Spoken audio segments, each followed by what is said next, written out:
విజయవాడలోని పాత రాజరాజేశ్వరిపేటలో వైఎస్ జగన్ పర్యటన వరద బాధితులకు అండగా వైసీపీ నేతలు నిలబడతామంటూ కూడా హామీ ఇచ్చారు. వరద బాధితుల్లో కొంత భరోసా నింపే ప్రయత్నం చేస్తున్నారు జగన్.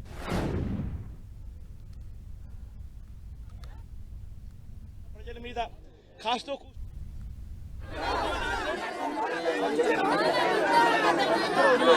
వేసాడా, చర్యలు చేశాడా అనంటే ఎక్కడా లేదు. తాను ఇంట్లో ఎందుకు ఉండడం లేదు అని అంటే తాను ఇంట్లో ఉండే పరిస్థితి లేదు కాబట్టి తాను ఇంట్లో ఉండడం లేదు. తాను ఇల్లు మునిగిపోయింది కాబట్టి తాను ఇంట్లో ఉండే పరిస్థితి లేదు కాబట్టి తాను ఇంట్లో ఉండడం లేదు.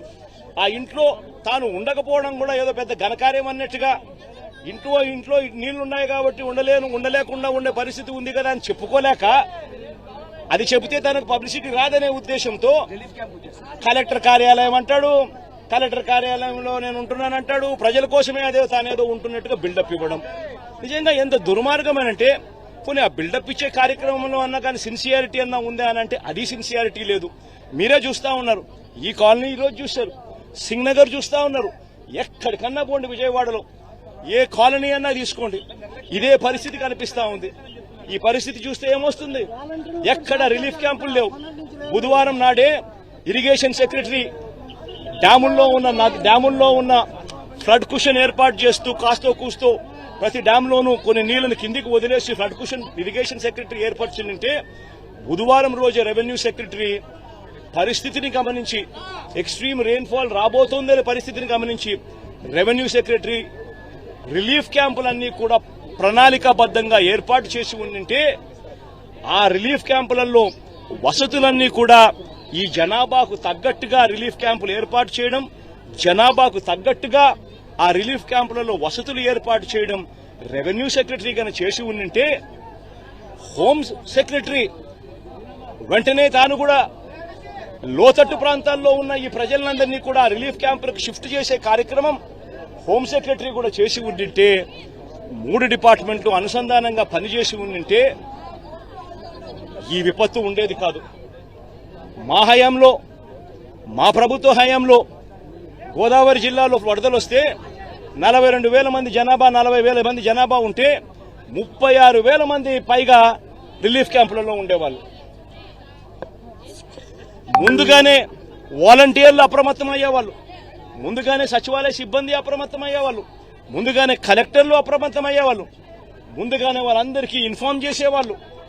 వాలంటీర్లు దగ్గరుండి తలుపు తట్టి మరీ ప్రజలను తీసుకొని పోయి రిలీఫ్ క్యాంపుల్లో పెట్టేవాళ్ళు. రిలీఫ్ క్యాంపుల్లో పెట్టడమే కాకుండా వాలంటీర్లు ప్రతి సందర్భంలోనూ చెయ్యి పట్టుకుని ప్రజలకు కావలసిన సహాయ సహకారాలు అందిస్తూ వచ్చేవాళ్ళు. మా హయాంలో ఏం జరిగేది, ఈ మాదిరిగా ఆర్భాటం లేదు.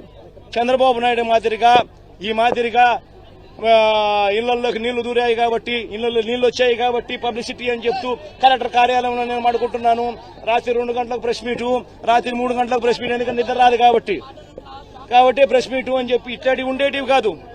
కలెక్టర్లకు క్లియర్ కట్ గా మెసేజ్ పోయేది, వారం రోజులు మీకు టైం ఇస్తా ఉన్నా, వారం రోజుల తర్వాత మేము వస్తాము, వారం రోజుల తర్వాత స్వయంగా నేనే ముఖ్యమంత్రి హోదాలో నేను వస్తాను, నేను వచ్చేసరికి ఏ ఒక్కరు కూడా ఫలాని రకంగా నష్టం జరిగింది, ఫలాని కలెక్టర్ మాకు సరిగ్గా పలకలేదు, ఫలాని కలెక్టర్ మాకు సరిగ్గా పనిచేయలేదన్న మాట రాకూడదు అని చెప్పి గట్టిగా ఇన్స్ట్రక్షన్స్ ఇచ్చేవాళ్ళం.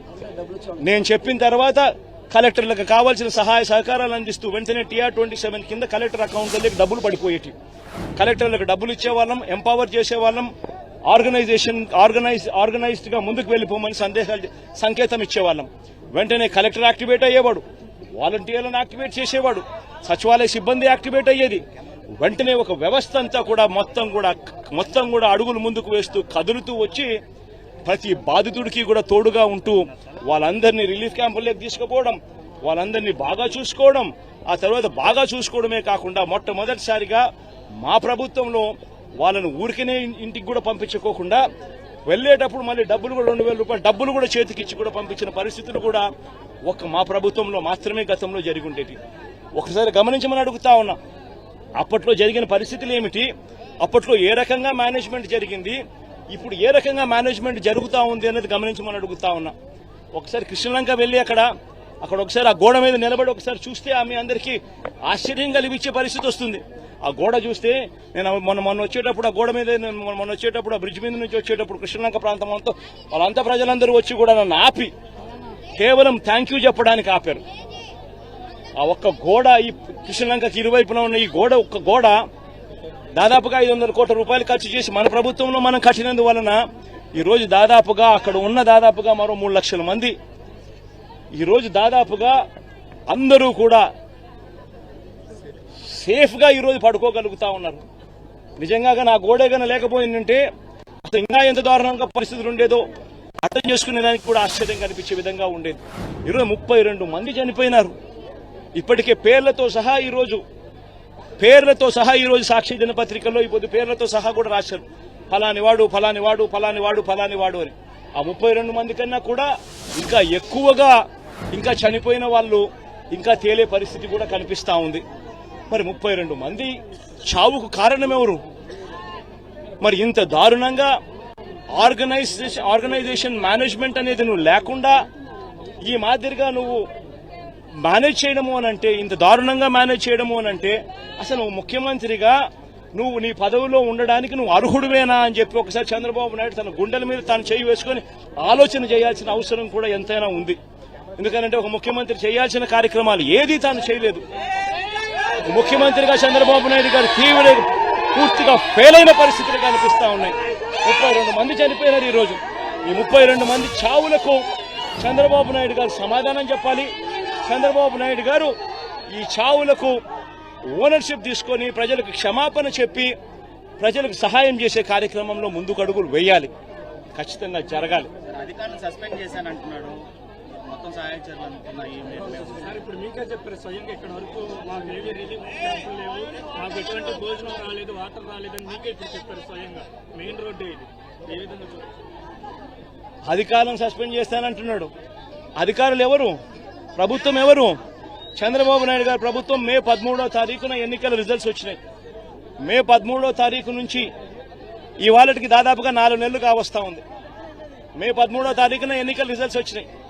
మే 13వ తారీఖు నుంచి ఇప్పటిదాకా దాదాపుగా 4 నెలలు కావస్తా ఉంది. 4 నెలలుగా ఆయనే ముఖ్యమంత్రిగా ఉన్నాడు. అధికారులను ఆయనే దగ్గరుండి, ఆయనే ఏ అధికారిని ఎక్కడ పోస్టింగ్ వేయాలి అని చెప్పి ఆయనే దగ్గరుండి ఈ 4 నెలల్లో పోస్టింగ్లు కూడా తానే పూర్తి చేసినాడు. మళ్ళీ ఆయనే పోస్టింగ్లు ఇప్పించుకున్న అధికారులు వల్ల ఇది జరిగింది అని చెప్పి ఆయనే చెప్తా ఉన్నాడు సిగ్గు లేకుండా అనంటే అంతకన్నా సిగ్గుమాలిన పని ఏదైనా ఉంటుందా? కేవలం ఆయన మీద వచ్చిన తప్పును కప్పిపుచ్చుకునేదానికి అధికారులను బలిపశువులను చేస్తూ అధికారుల మీద వేలెత్తి చూపించే కార్యక్రమం చేస్తా ఉన్నాడు. తప్పెక్కడ జరిగింది అని అంటే మొట్టమొదటిగా చంద్రబాబు నాయుడు దగ్గర తప్పు జరిగింది. అసలు ఫ్లడ్ తుఫాను వస్తా ఉందని నీకు బుధవారం రోజు నీకు సంకేతం వస్తే బుధవారం నువ్వు కానీ ఒక రివ్యూ తీసుకుని ఉంటే ఆ రివ్యూలో irrigation secretary, revenue secretary, home సెక్రటరీని పిలిచి రివ్యూ తీసుకుని ఉంటే, స్పెషల్ ఆఫీసర్లను పెట్టి ఉంటే ఎక్కడెక్కడ ఎంతెంత వర్షం ఎంత వర్షం పడబోతా ఉంది అన్న సంఘటన అన్న పరిస్థితులు నీకు తెలుసు. డ్యాంలలో రిజర్వాయర్లు ఎంతున్నాయో నీకు తెలుసు. పై రాష్ట్రాల నుంచి ఎన్నెన్ని నీళ్లు వస్తున్నాయో నీకు తెలుసు. మరి ఇంత సమగ్రమైన ఇన్ఫర్మేషన్ నీ దగ్గర ఉన్నప్పుడు కేవలం ఒక రివ్యూ తీసుకుని ఉంటే ఎవరెవరికి ఏమేం పనులు చేయాలనే బాధ్యతలు అప్పచెప్పుంటే అసలు ఈ రోజు ఈ పరిస్థితి ఉండేదే కాదు కదా. మరి కారణం నువ్వు అయినప్పుడు, నీ మీద తప్పు జరిగినప్పుడు, నువ్వు తప్పు చేసినప్పుడు దాన్ని కనీసం హూందాగా యాక్సెప్ట్ చేసి తప్పు చేశాను అని చెప్పి యాక్సెప్ట్ చేసి క్షమాపణ అడిగి ప్రజలను అడుగులు ముందుకు వేయాలి. కానీ తాను చేసిన తప్పుకు అధికారుల మీద ఏలెత్తి చూపిస్తూ అధికారులను తప్పుపడుతూ తాను అధికారుల మీద నెపాన్ని వేసి తప్పించుకునే కార్యక్రమం చంద్రబాబు చేయడం అంటే ఇంతకన్నా దారుణమైన వ్యక్తి ప్రపంచంలో ఎవడూ ఉండడు.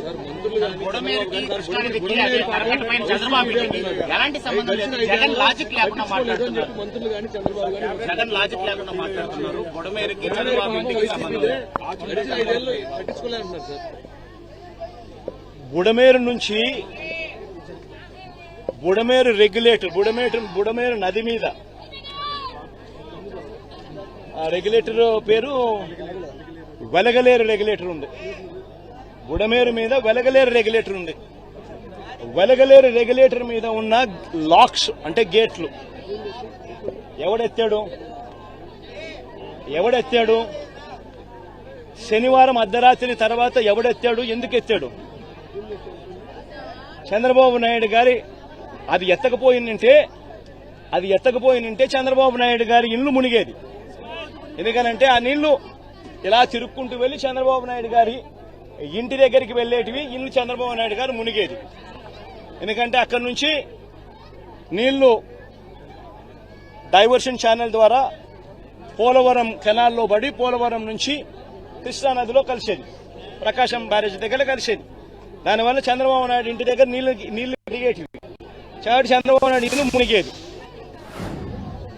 ఆ రెగ్యులేటర్ గేట్లను, బుడమేరు మీద ఉన్న ఈ రెగ్యులేటర్ గేట్లను ఎత్తింది ఎవడు? ఎందుకు ఎత్తినాడు? అర్ధరాత్రి పూట హడావిడిగా ఎక్కడ చంద్రబాబు నాయుడు ఇల్లు ఇంకా మునిగిపోతుందేమని. అది ఎత్తడం వల్ల నీళ్లు ఏం జరిగింది? ఆ గేట్ల నుంచి వచ్చే నీళ్లు నేరుగా ఎక్కడికి వెళ్తాయి? విజయవాడకే వస్తాయి. ఇది ఇది లాజిక్ లేని కామెంట్స్ తో కూడా వాళ్ళు ఇది రూట్ సార్. మీరంతా విలేకరులు ఒకసారి డైరెక్ట్ గా వెళ్లి మీరు పోయి చూడండి. ఎందుకు ఈరోజు ఈనాడు పేపర్లో కూడా వచ్చినట్టుంది కదా వాళ్ళ పాంఫ్లెట్ పేపర్. ఒకసారి ఈనాడు పేపర్, వాళ్ళ పాంఫ్లెట్ పేపర్ ఒకసారి నువ్వు కూడా ఒక్కసారి దయచేసి నీలో ఒక్క నిమిషం దయచేసి నువ్వు కూడా కాస్తో కూస్తో జర్నలిజంలో న్యాయం ధర్మం కొంచెం కొన్న పాటించి ఈనాడులో వచ్చిన ఆ పాంఫ్లెట్, ఈనాడు అంటే వాళ్ళ గజెట్ పేపర్ వచ్చిన ఆ వార్తను ఒక్కసారి దయచేసి, ఈ రోజే వచ్చింది, దయచేసి ఆ వార్తను ఒక్కసారి మీ టీవీలలో కూడా అది పెట్టి ఒకసారి చూపించండి. వాళ్ళంతటా వాళ్ళే చెప్పారు గేట్లు పైకి ఎత్తడం జరిగింది. గేట్లు పైకి ఎత్తితే అనివార్య పరిస్థితుల వల్ల గేట్లు పైకి ఎత్తారట, అనివార్య కారణాల వల్ల నీళ్లు విజయవాడకు వచ్చినాయంట. వాళ్ళు రాసిన మాటలే. దయచేసి ఏమాత్రం కూడా జర్నలిజంలో నిజాయితీ న్యాయం ఉంటే దయచేసి ఆ వార్త కూడా పెట్టమని అడుగుతుంది. ప్రభుత్వం నుంచి ఎలాంటి డిమాండ్ చేయబోతున్నారు? ప్రభుత్వం నుంచి ఎలాంటి డిమాండ్, నిర్వాసితులకు ఏమిటి డిమాండ్ చేయబోతున్నారు? నిర్వాసితులు దాదాపుగా 32 మంది ఇప్పటికే చనిపోవడం జరిగింది. ఇంకా ఎక్కువ మంది చనిపోయిన పరిస్థితులు కూడా కనిపిస్తా ఉన్నాయి. మృతుల కుటుంబాలకు ప్రభుత్వం తప్పిదం వల్ల మరీ ముఖ్యంగా జరిగిన ఘటన ఇది. ప్రభుత్వం తప్పిదం, మ్యాన్ మేడ్ ఫ్లడ్ వల్ల జరిగిన ఘటన ఇది. మ్యాన్ మేడ్ ఫ్లడ్ వల్ల జరిగిన ఘటన ఇది. చంద్రబాబు నాయుడు గారు పుష్కరాల సమయంలో తన షూటింగ్ కోసం ఎలా 29 మందిని బలికొన్నాడో, తన షూటింగ్ సందర్భంగా తను ఒక హీరోగా కనిపించాలనే తాపత్రయంతో మనుషులందరినీ ఒకేసారి పంపించినాడో ఆ షూటింగ్ ఎఫెక్ట్ కోసం. దానివల్ల తొక్కిసలాట 29 మంది ఆ రోజు ఎలా గోదావరి పుష్కరాల్లో చనిపోయినారో, ఇప్పుడు కూడా సేమ్ ఇదే మాదిరిగానే చంద్రబాబు నాయుడు తప్పిదం వల్ల ఒక మ్యాన్ మేడ్ ఫ్లడ్ క్రియేట్ అయ్యి, మ్యాన్ మేడ్ ఫ్లడ్ వల్ల ఈ రోజు 32 మంది చనిపోయినారు. మరి చనిపోయిన ఈ 32 మందికి తన తప్పిదం వల్ల జరిగిన ఈ తప్పుకి తాను గవర్నమెంట్ లో ఉంటూ క్షమాపణ చెప్తూ, గవర్నమెంట్ చేసిన తప్పిదం వల్లనే ఇది న్యాచురల్ కెలామిటీ, న్యాచురల్ గా జరిగిన డెత్స్ కాదు. ఇది ఒక ప్రభుత్వం దగ్గర ఉండి స్పందించాల్సిన రీతిలో స్పందించకపోవడం వల్ల జరిగిన తప్పులు. ప్రతి కుటుంబానికి నైతిక బాధ్యత వహిస్తూ ప్రభుత్వం చేసిన తప్పిదం వల్ల చనిపోయిన పరిస్థితులు కాబట్టి ప్రతి కుటుంబానికి కనీసం అంటే 25 లక్షల రూపాయలు ఎక్స్గ్రేషియా ఖచ్చితంగా ఇచ్చి క్షమాపణ చెబుతూ కూడా వాళ్ళందరికీ కూడా లెటర్ రాయాల్సిన అవసరం కూడా ఎంతైనా ఉంది. అదొక్కటే కాకుండా నిజంగా ఎంత దారుణంగా పరిస్థితులు ఉన్నాయనంటే ఈ ఇళ్లలో పెట్టుకున్న గ్రౌండ్ ఫ్లోర్ లో ఉన్న సామాన్లన్నీ దాదాపుగా మొత్తం అన్ని క్లీన్ అయిపోయినాయి. అసలు గ్రౌండ్ ఫ్లోర్ లో ఉన్న టీవీలు కానీ, గ్రౌండ్ ఫ్లోర్ లో ఉన్న ఫ్రిడ్జ్లు కానీ, గ్రౌండ్ ఫ్లోర్ లో ఉన్న ప్రతి ఇంట్లో కూడా గ్రౌండ్ ఫ్లోర్ లో దాదాపుగా 3 లక్షల, ఈరోజు వాళ్ళు ఇచ్చిన రిపోర్ట్ లోనే 6 లక్షల మంది ఎఫెక్టెడ్ ఫ్యామిలీస్ అని చెప్పి రాసినారు. 6 లక్షల మంది ఎఫెక్టివ్ పీపుల్ అని చెప్పి 6 లక్షల మంది ఎఫెక్టెడ్ పీపుల్ అని చెప్పి వాళ్ళంతకు వాళ్ళే రిపోర్ట్ లో రాశారు. మరి ఎఫెక్టెడ్ పీపుల్ అని వాళ్ళే రిపోర్ట్లలో 6 లక్షల మంది అని చెప్పి వాళ్ళే రాసినప్పుడు ఆ 6 లక్షల కుటుంబాలకు వాళ్ళ కనీసం ప్రతి ఇంటికి కూడా జరిగిన నష్టానికి కనీసం కాంపన్సేషన్ ఇస్తూ, ఎందుకంటే ప్రభుత్వం తప్పిదం వల్ల ఈ తప్పిదం జరిగింది కాబట్టి ప్రతి ఇంటికి కూడా ప్రభుత్వం తప్పు యాక్సెప్ట్ చేస్తూ ఆ ప్రతి ఇంటికి కూడా కాంపన్సేట్ చేస్తూ ప్రతి ఇంటికి కనీసం 50,000 రూపాయలు ఖచ్చితంగా ఇవ్వాలని కూడా డిమాండ్ చేస్తా ఉన్నామని చెప్పి సందర్భంగా కూడా తెలియజేస్తా ఉన్నాం. అసలు అసత్యం అనేది ఎక్కడుంది దీంట్లో? నీ పేరేం పేరు? నవీన్, నువ్వే చెప్పు. నవీన్, అసత్యం అనేది ఎక్కడుంది చెప్పు. నేను చెప్పిన ప్రతి మాట కూడా ఎక్కడ అసత్యం కనిపిస్తా ఉందో మీరే దయచేసి చెప్పమని అడుగుతా ఉన్నా. మీకు తుఫాన్ 28వ తారీఖున తుఫాన్ రాబోతా ఉంది, బుధవారమే తుఫాన్ రాబోతా ఉంది అనే సంగతి మీకు తెలియదా? చంద్రబాబు నాయుడుకి తెలియదా? మనకే తెలిసినప్పుడు అది గజెట్లోనే ఐఎండీ వాళ్ళు ఇచ్చిన రిపోర్టే కదా బుధవారమే అని చెప్పి. మరి బుధవారం ఆ ఇన్ఫర్మేషన్ నీకు వచ్చినప్పుడు డ్యాములు ఎంత ఉన్నాయో చూసుకోవాల్సిన బాధ్యత నీదే కదా. పైనుంచి కూడా ఇతర రాష్ట్రాల నుంచి నీళ్లు వస్తున్నాయన్న సంగతి నీకు తెలిసిందే కదా. అన్ని డ్యాములు నిండున్నాయన్న సంగతి నీకు తెలిసిందే కదా. ఫ్లడ్ కుషన్ ఏర్పాటు చేసుకోవాలన్న సంగతి నీకు తెలిసిందే కదా. ప్లస్ పైగా దానికి తోడు కృష్ణా నది నుంచి వచ్చే నదికి నీళ్లకు తోడు ఇక్కడ తుఫాన్ రాబోతా ఉందన్న ఇన్ఫర్మేషన్ కూడా నీకు తెలుసు కదా. సో దానివల్ల కూడా అడిషనల్ గా నీళ్లు వస్తాయన్న సంగతి కూడా నీకు తెలుసు కదా. మరి ఇది అబద్ధం ఎక్కడుంది, లాజిక్ ఎక్కడ, ఇల్లాజికల్ గా ఎక్కడుంది దీంట్లో? అన్ని కూడా వాస్తవాలే కదా. మరి 28వ తారీఖునే నీకు అలర్ట్ వచ్చిన మాట వాస్తవం నీకే కాదు ప్రజలందరికీ తెలిసినప్పుడు మరి నువ్వు స్పందించకపోవడం వల్ల శుక్రవారం రాత్రి నుంచి శుక్రవారం సాయంత్రం నుంచి బీభత్సంగా వర్షం పడుతూ శనివారం కల్లా పూర్తిగా అతలాకుతలమైన పరిస్థితులు క్రియేట్ అవుతా ఉన్నాయనంటే బుధవారం నీకు టైం ఉన్నది, గురువారం నీకు టైం ఉన్నది, శుక్రవారం మధ్యాహ్నం దాకా కూడా నీకు టైం ఉన్నది. ప్రజలందరూ షిఫ్ట్ చేసే అవకాశం నీకున్నది. నువ్వంతకు నువ్వే రిలీఫ్ సెంటర్లను ఏర్పాటు చేసుకోలేదు. ఎందుకు రిలీఫ్ సెంటర్లను ఏర్పాటు చేసుకోలేదు? నీ తప్పిదం కదా. ఇరిగేషన్ డిపార్ట్మెంట్ వాళ్ళు ఎందుకు డ్యాములో ఫ్లడ్ కుషన్స్ ఎందుకు పెట్టుకోలేదు? అది వాళ్ళ తప్పిదం కాదా? పోలీసు వాళ్ళు, హోమ్ సెక్రటరీ వాళ్ళు ఎందుకు ప్రజలను షిఫ్ట్ చేయలేదు? అది వాళ్ళ తప్పిదం కాదా? మరి ఈ 3 తప్పిదాలు ప్రభుత్వం వైపునే ఉన్నప్పుడు ఇంకా తప్పిదం వాళ్ళు చేయకపోతే ఇంకా ఎవరు తప్పిదం చేశారు? రాజకీయాల కోసం మాట్లాడారు.